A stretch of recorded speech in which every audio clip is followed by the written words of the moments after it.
Most Pokemon regions require trainers to collect 8 gym badges to prove that they are strong enough to enter into consideration to become the champion of their region. This requires 8 willing trainers to prepare to challenge these trainers and to prove their worth, and award successful trainers with their unique gym badge.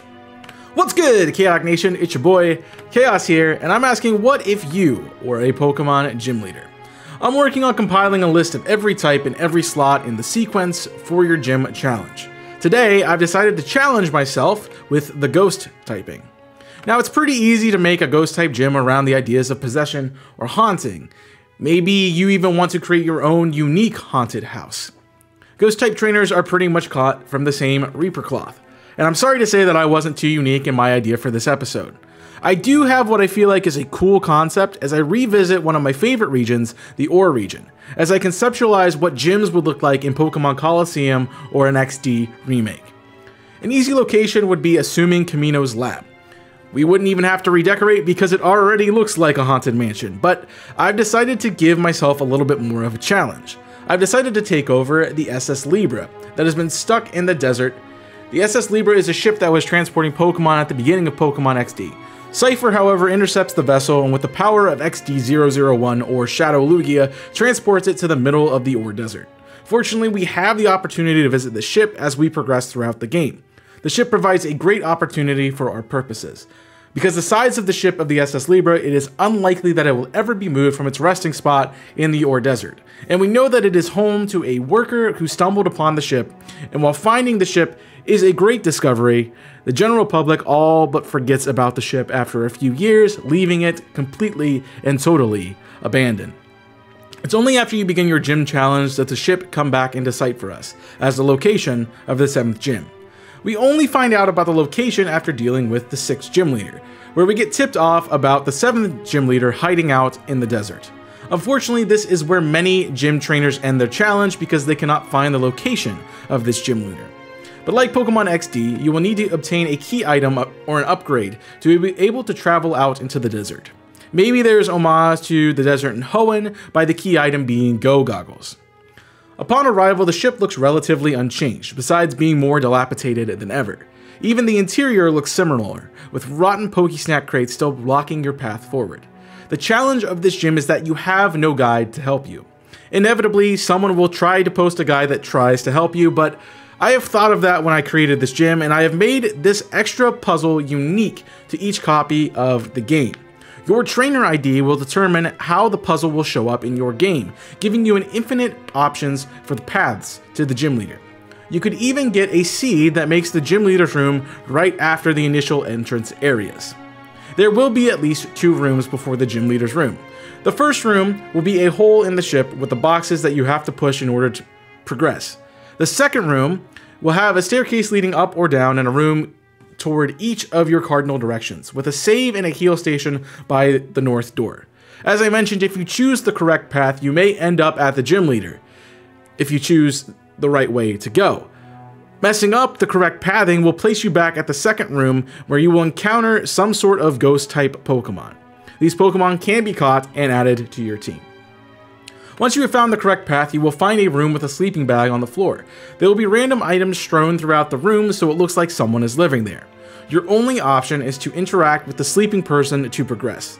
The only problem is the body disintegrates the moment you touch it, leaving nothing but dust and bones.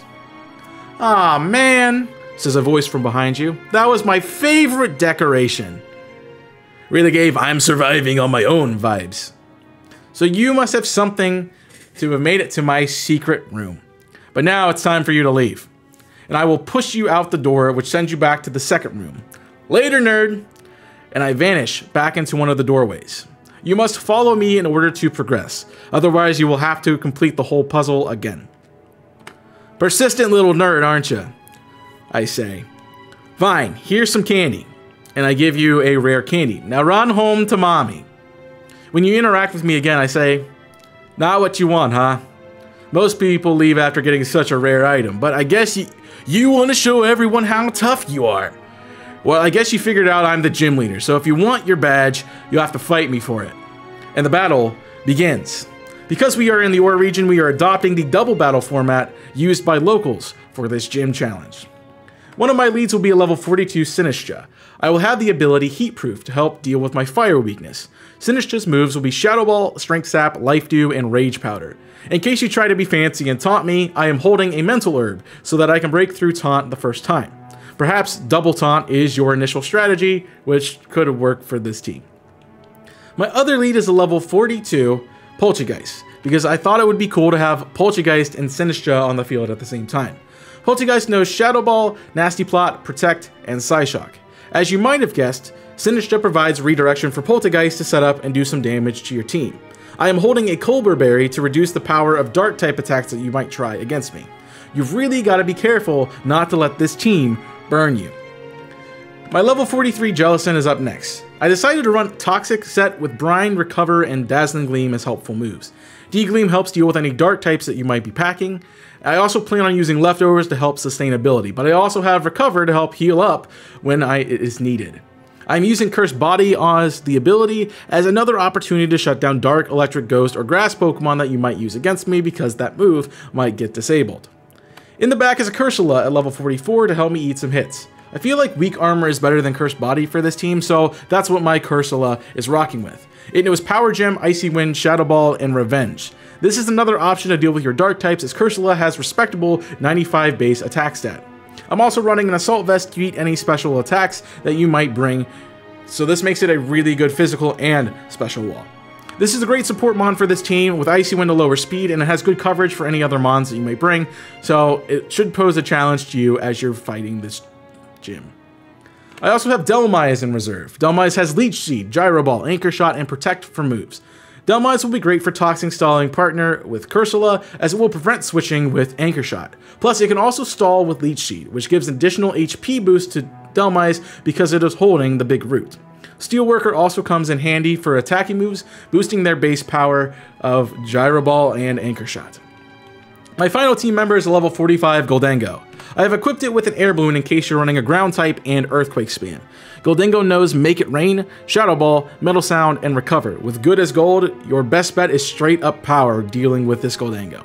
Hopefully a nicely balanced ace Pokemon will be enough to send you packing if you happen to make it this far into the team. Defeating me will earn you the Treasure Badge and the TM for Shadow Ball. A fun fact about this gym leader is that I have both Authentic Poltergeist and Masterpiece Sinistcha, which you can find if you let the camera pan onto my Pokemon, letting you see the mark on the bottom of the pot. As a part of the mystery of this character, there is no additional information or interactions available, so feel free to craft your own thoughts in the comments section below. You can also let me know what your gym would look like too. Make sure you leave a like and subscribe to the channel so you don't miss any more of episodes of this series, and follow my other socials to stay up to date with all of the content that I have going on. You can find my links in the description down below. Thank you for watching, and until next time, I'm Chaos, signing off. Stay safe, and as always, burn it up.